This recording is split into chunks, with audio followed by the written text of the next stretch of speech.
اس کی نمازیں تولی جائیں، اس کے زکوٰۃ تولی جائیں، اس نے غریب کی مدد کی ہے اس کے اس معاملے کو بھی تولا جائے۔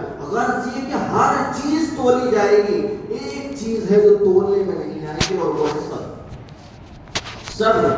تو حضرت ایوب کو جو بیماری ہوئی تھی اس پر انہوں نے صبر کیا، اس بیماری سے ان کو جو نجات ملی تو کون سا دن وہ تھا؟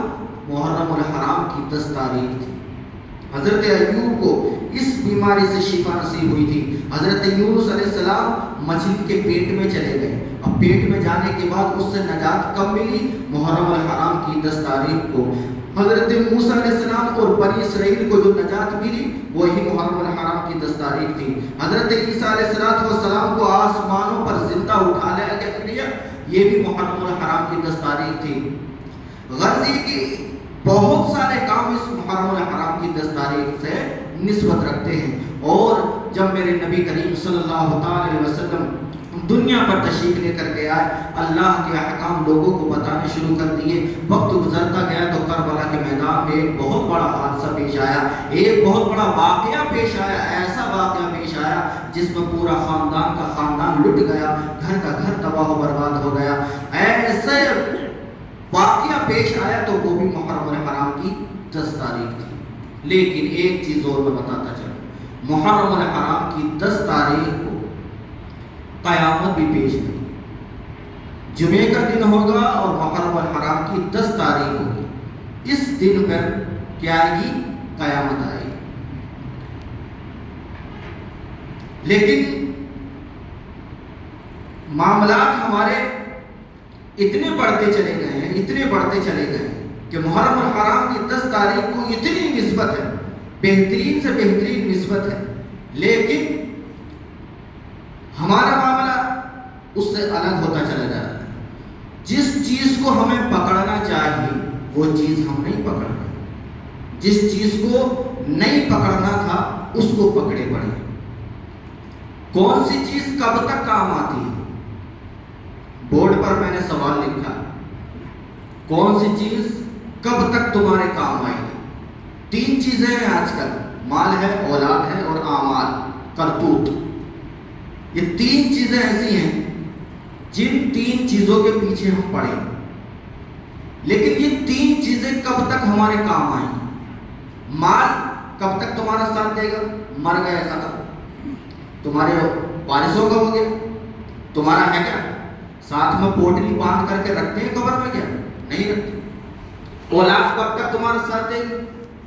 انتقال ہو گیا، جلدی کرو صاحب، کہیں ایسا نہ ہو بدبو آنے لگے، جلدی کرو، ان کو بھی جلدی سے فون کر کے بلاؤ، ان کو بھی جلدی کر کے بلاؤ، کفن تیار کرو، جلدی سے ایسا کرو، جلدی سے ایسا کرو، نلاؤ دلاؤ، نماز پڑھو، جلدی سے لے جا کر کے دفن کر دو۔ تو دفن کرنے تک ساتھ دے گی، کیا چیز دے گی ساتھ؟ اولاد۔ اولاد کہاں تک ساتھ دے رہی ہے؟ قبر تک۔ ایک تیسری چیز ہے اعمال۔ یہ اعمال چاہے اچھے ہوں چاہے برے ہوں، یہ اعمال تمہارا کہاں تک ساتھ دیں گے؟ بولو، حشر تک ساتھ دیں گے۔ اب ہم ان تینوں میں سے کس کے پیچھے پڑو گے؟ مال کے پیچھے، اولاد کے پیچھے، اعمال اس سے کوئی غرض ہی نہیں، مطلب ہی نہیں۔ ارے دیکھا جائے، کیا دیکھ لو گے میرے بھائی، کیا دیکھ لو گے؟ جمعے کے دن ہم لوگ 5 منٹ پہلے آتے ہیں اور آنے کے بعد 5 منٹ رہ گئے خطبے میں تو انٹری مار رہا بھائی صاحب، اور آ کر کے سب سے پہلے بیٹھتا کہاں پر ہے؟ کونے میں۔ دیکھے گا کہ دروازہ یہاں ہے، راستہ یہاں پر ہے، وہیں سے مجھے جلدی سے فوراً ایگزٹ لینی ہے نا، ادھر کو فوراً نکل جانا ہے۔ 5 منٹ پہلے آ رہا اور راستہ دیکھ رہا جانے کا، ابھی صحیح سے آ کے بیٹھا نہیں ہے اور جانے کا راستہ پہلے دیکھ رہا ہے۔ یہ حالات ہمارے۔ پھر دیکھو نماز پڑھنا ہے، تو جب نماز پڑھتے ہیں تو اس نماز پڑھنے میں ہمارے حالات بڑے عجیب و غریب ہیں، اتنے عجیب و غریب ہیں، اتنے عجیب و غریب ہیں، لگتا ہی نہیں کہ ہم نماز پڑھ رہے ہیں۔ ہم کس لیے آتے ہیں عبادت کرنے؟ اسی لیے تو یہ آتے ہیں کہ مولا تیرا شکر ہے تو نے ہمیں مسلمان بنایا، ہم تیری عبادت کرنے کے لیے آئے، لیکن مولا زندگی گزارنے کے لیے بھی ہمیں کچھ چاہیے۔ یہ پریشانیاں آ رہی ہیں، ان پریشانیوں سے نجات دے دے، ان بیماریوں سے نجات دے دے۔ پیسے کی بھی کمی آ رہی ہے، مولا کچھ نہ کہیں سے ہمارے روزگار میں برکتیں دے دے، یہی کرنے کے لیے تو آتے ہیں۔ لیکن معاملات الٹے ہیں۔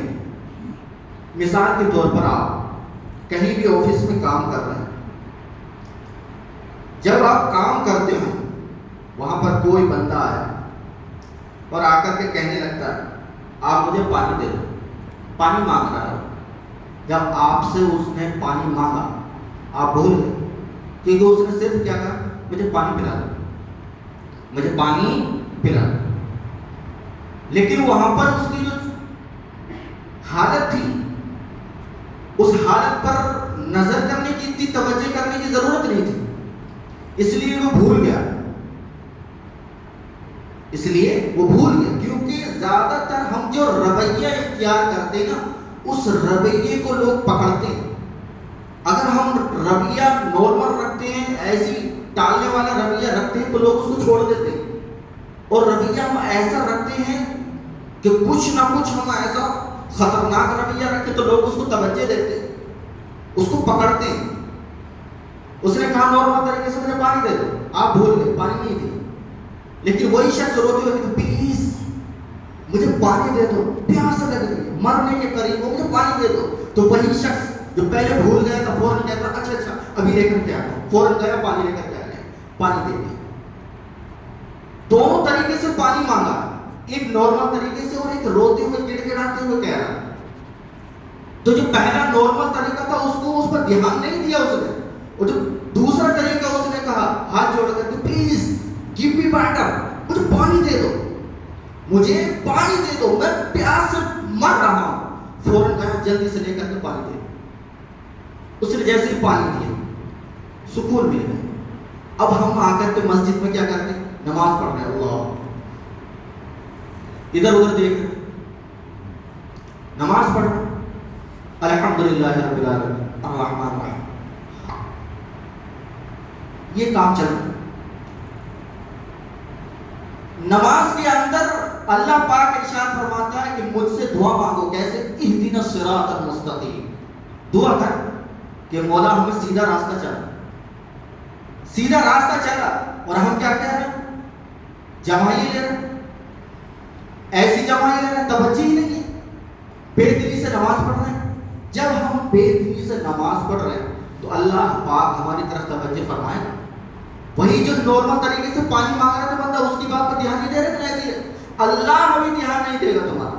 اور جب تم رو رو کر کے کہو گے مولا، اے مولا الحمدللہ رب العالمین، سب کچھ تیرے لیے مولا، الرحمن الرحیم، مولا تو ہی رحم فرمانے والا ہے، تو ہی مہربان ہے، مالک یوم الدین، اور جس دن تو حساب کتاب کرے گا وہی تو مالک ہے، اے مولا مجھے معاف فرما دے۔ ایاک نعبد و ایاک نستعین، تیری عبادت کر رہے ہیں، کسی کی عبادت نہیں کر رہے، تجھ سے بھی مدد مانگیں گے، کسی سے مدد نہیں مانگیں، تجھ سے۔ جب رو رو کر کے گڑ گڑا کر جب کہے گا تو اللہ تبارک و تعالیٰ توجہ فرمائے۔ جس طریقے سے اس نے رو رو کر کے پانی مانگا، اس کی فریاد کو فوراً قبول کر لیا گیا، اسی طریقے سے مسجد میں آ کر کے تم بھی اپنی فریاد کو اگر رب کی بارگاہ میں پیش کرو گے، رب تمہاری فریاد کو بھی پورا فرمائے۔ ہماری توجہ نہیں، بس ایسے حالات پیش کرتے چلے جا رہے ہیں، ایسے حالات پیش کرتے چلے جا رہے ہیں کہ آخرت کی فکر نہیں، بس یہ دنیا ہی مل جائے۔ اور یہ دنیا اتنی بری چیز ہے، اتنی بری چیز ہے، سب سے بری چیز ہے یہ دنیا۔ ایسے لوگ قبرستانوں میں پڑے، جا کر کے دیکھ لینا، جو لوگ یہ کہتے تھے کہ میرے بغیر دکان نہیں چل سکتی، میرے بغیر میرا کاروبار نہیں چل سکتا، میرے بغیر دکان مکان فیکٹری کچھ بھی نہیں چل سکتی، میرے بغیر گھر کا نظام نہیں چل سکتا، میرے بغیر جو ہے کوئی کام میرے گھر کا ہو ہی نہیں سکتا۔ میرے بھائیوں، ایسے لوگوں سے قبرستان بھرے پڑے۔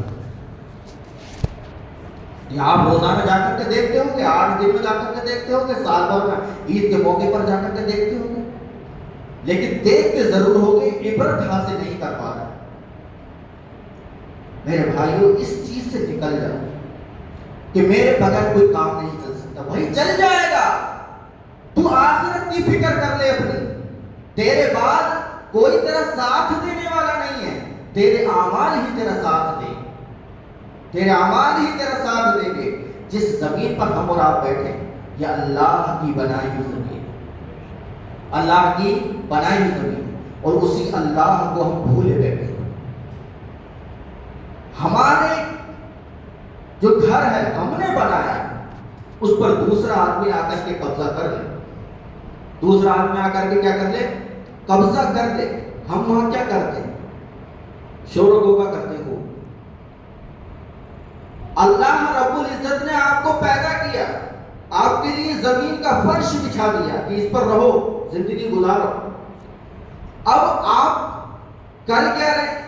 وہ کام کر رہے ہیں جو اللہ نے منع کیا ہے۔ جس کام کو اللہ نے کرنے کا حکم دیا اس کو چھوڑے پڑے۔ اس زمین پر نہ جانے کیسے کیسے ہم کام کر رہے ہیں۔ اللہ چاہے تو اشاروں میں آپ کو اسی زمین کے اندر غرق کر دے، اسی زمین کے اندر ڈبو دے، اسی زمین میں تمہیں دھسا دے، لیکن اللہ تمہارا حساب لے رہا ہے، امتحان لے رہا ہے، آزمائش میں مبتلا کر رہا ہے کہ دیکھیں کب تک یہ ہاتھ پاؤں چلائے۔ ایک جیسے ہی ملک الموت نے جیسے ہی انگوٹھا چھوا، کام تمام۔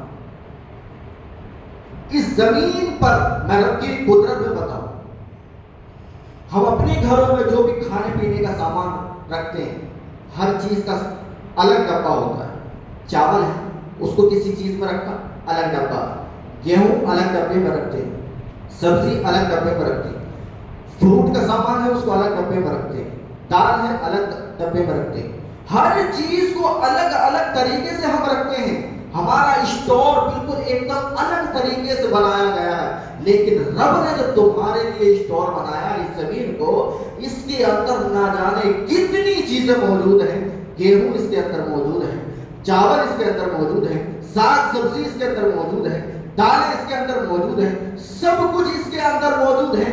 تو جب رب کائنات کا ایسا قدرت والا یہ اسٹور ہے جس پر ہم رہ رہے ہیں، اس زمین پر ہم رہ رہے ہیں، تو اس رب کی قدرت کو مانتے ہوئے اسی سے محبت کرنی چاہیے، اسی کا لگاؤ اپنے دل میں رکھنا چاہیے، اسی کی عبادت اسی کی پرستش کرنی چاہیے، نہ کہ اس کو بھول کر کے ہمیں دنیا میں چلنا چاہیے۔ ہم نے اللہ کو بھلا دیا، ہم نے اللہ کو کیا کر دیا؟ بھلا دیا، اور اپنے کون سے کاموں میں لگے پڑے؟ صرف اپنے کاموں میں، دنیا میں لگے پڑے۔ اس دنیا کو میں بتا کتنی خطرناک ہے، کتنی بیکار سی دنیا ہے۔ حضرت ابو ہریرہ کی روایت فرماتے ہیں ایک مرتبہ رسول اللہ صلی اللہ علیہ وسلم نے میرا ہاتھ پکڑا، اور پکڑتے ہوئے ایک کوڑے کا جو ڈھیر تھا اس پہ لا کر کے کھڑا کر دیا۔ وہ کوڑے کا ڈھیر کیسا تھا؟ وہ کوڑے کا ڈھیر ایسا تھا جس میں مردے جو مرے ہوئے پڑے ہوتے ہیں، مردوں کے کھوپڑیاں تھیں، مردوں کی کھوپڑیاں تھیں، نجاست غلاظت کا ڈھیر لگا ہوا تھا۔ کپڑے وہاں پر جو کبھی کسی کے بدن پر ہوا کرتے تھے تو چمکیلے ہوا کرتے تھے، لیکن آج اس ڈھیر پر جا کر کے وہ بالکل بیکار پراگندہ ہو گئے، وہ سیدھا پھٹے پرانے کپڑے موجود۔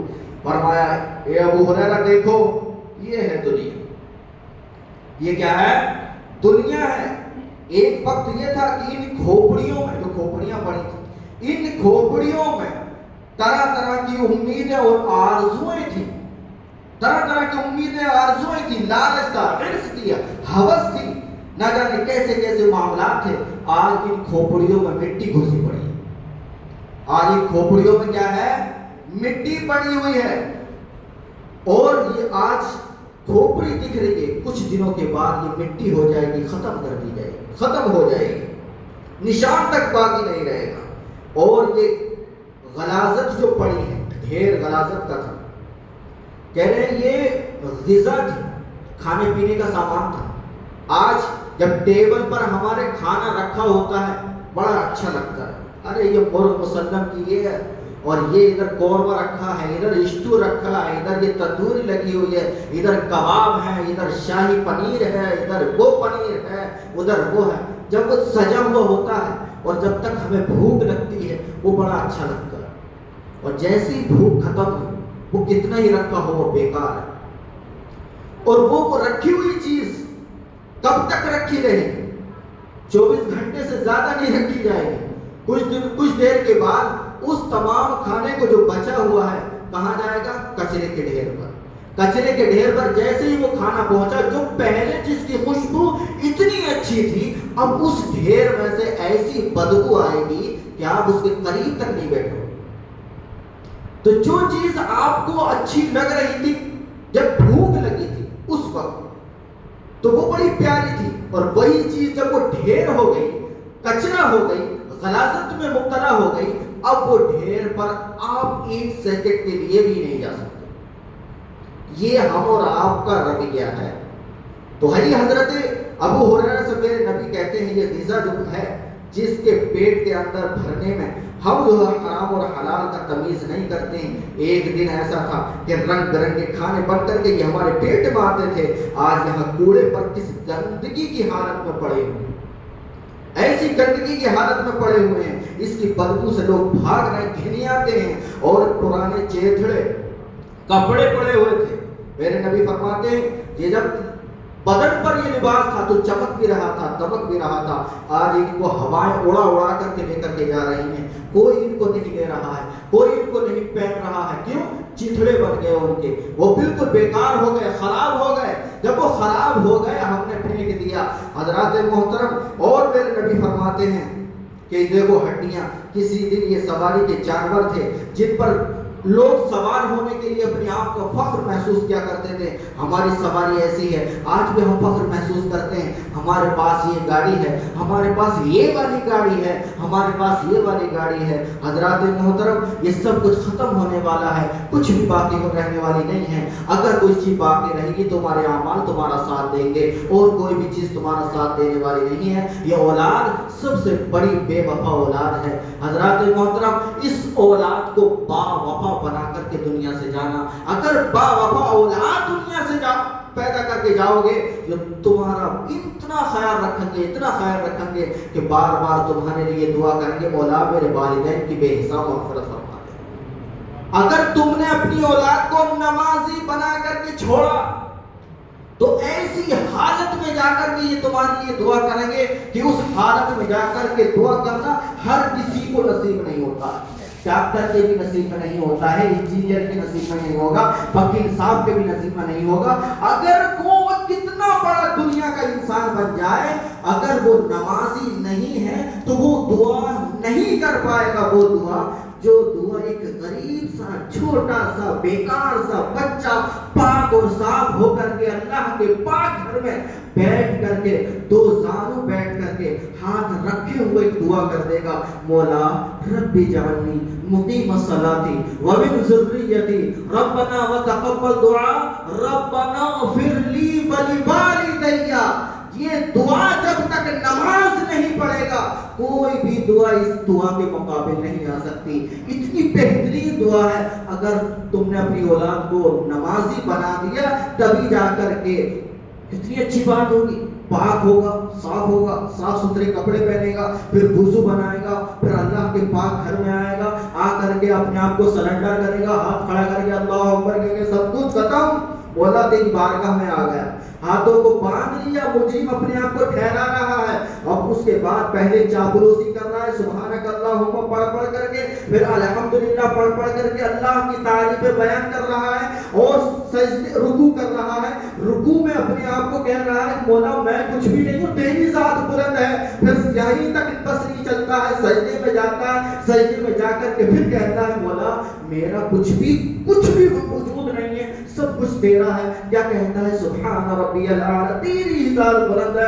پھر دو زانوں بیٹھ جاتا ہے، ہاتھوں کو ایسے آگے رکھ لیتا ہے اور کہتا ہے التحیات للہ والصلوات والطیبات، تمام تحیتیں، تمام ہی تعریفیں مولا تیرے ہی لیے ہیں، سب کچھ تیرے لیے ہے۔ پھر یہی تک بس نہیں چلتا ہے، نبی پر درود و سلامتی بھی بھیج دیتا ہے، آل نبی پر بھی درود و سلام بھیجتا ہے، آخر میں جا کر کے کہتا ہے رب اغفر لی ولوالدی، مولا مجھے بھی معاف فرما دے، میرے والدین کو بھی معاف فرما دے۔ اب بتاؤ اس سے بہتر دعا کون سی؟ اس سے اچھی کوئی دعا ہے؟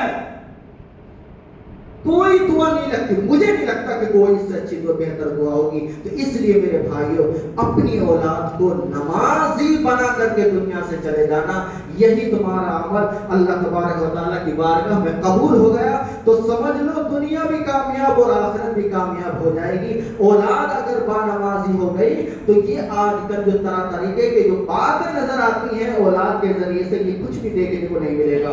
اولاد اگر نمازی ہوتی ہے، ماں باپ کی عزت بھی کرتی ہے، قدر بھی کرتی ہے، سب کچھ کرتا ہے، سب کچھ کرے گا اگر نمازی ہے تو. اے میرے بھائیوں، آپ جو ہے اس بات کا خاص خیال رکھنا کہ ہم ابھی آنے والی جو 2-3 دن ہیں، اس میں ہمارے اندر حسینی رنگ بہت دکھتا ہے، بہت دکھتا ہے. گلی گلی، محلے محلے، کوچے کوچے، گھر گھر، ہر انسان کے اندر حسینی رنگ، حسینی رنگ، حسین والے ہیں ہم حسین والے ہیں. مجھے صرف اتنی سی بات بتا دو، یہ لفظ جو ہے میرا بڑا خطرناک ہے، لیکن دل پر جو زنگ چڑھ گیا نا اس خطرناک لفظ سے ہی میں اس کو صاف کرنے کی کوشش کر رہا ہوں. برا مت مانا، مجھے صرف اتنا سا بتا دو، حضرت امام حسین میدان کرب و بلا میں کس حالت میں شہید ہوئے تھے؟ بتاؤ. گائے کی حالت میں، نماز کی حالت میں شہید ہوئے، سجدے کی حالت میں شہید ہوئے. کون؟ امام حسین، جن کے لیے آج نہ جانے ہم کیا سے کیا کرنے کو تیار ہوتے ہیں. تو جو ذات نماز کے لیے، سجدے کے لیے جس نے اپنے آپ کو قربان کر دیا، ہم اس کا نام ہم گلی کوچے میں لے تو پھرتے رہے، لیکن اس نے جو طریقہ ہمیں بتایا ہے اس طریقے کو ہم نے چھوڑ دیا ہے، نہیں اپنا رہے ہیں. ہم اس طریقے کو نہیں اپنا رہے ہیں. استنجے کا پتہ ہی نہیں ہے استنجا کرنا آتا کہ نہیں آتا. یا حسین یا حسین یا حسین یا حسین. ناپاک آدمی ہے، کبھی درود شریف زبان سے نہیں آیا، یا حسین یا حسین. ارے نماز کی حالت میں ہم کیا کہتے ہیں؟ اللہم صلی علی محمد وعلی آل محمد. ہم یہ درود پاک پڑھتے ہیں، مولا درود و سلام نازل ہو کس پر؟ محمد پر اور آل محمد پر. نبی کی آل پر محمد جو ہے درود و سلام نازل ہو، اور ہم ناپاکی کی حالت میں یا حسین یا حسین کرتے چلے جائیں. یہ کوئی طریقہ؟ یہ کوئی طریقے نہیں ہیں، یہ اچھے طریقے نہیں ہیں. اپنے حالات بدلو، اپنے زندگی کو بدلو، اور جو طریقے غلط ہیں ان کو چھوڑ دو، صحیح طریقے پر آ جاؤ. بس اتنا میں چاہتا ہوں. مولا تبارک و تعالیٰ کی بارگاہ میں دعا ہم سب کو کہنے سننے سے زیادہ عمل کی توفیق عطا فرمائے. تمام بھائی کھڑے ہو جاؤ، صفوں کو درست کر لو، سنتیں ادا کر لو. پہلے صفیں درست کر لیجیے، باہر لوگ کھڑے ہیں، آگے آ جاؤ، آگے صفیں درست کر لو.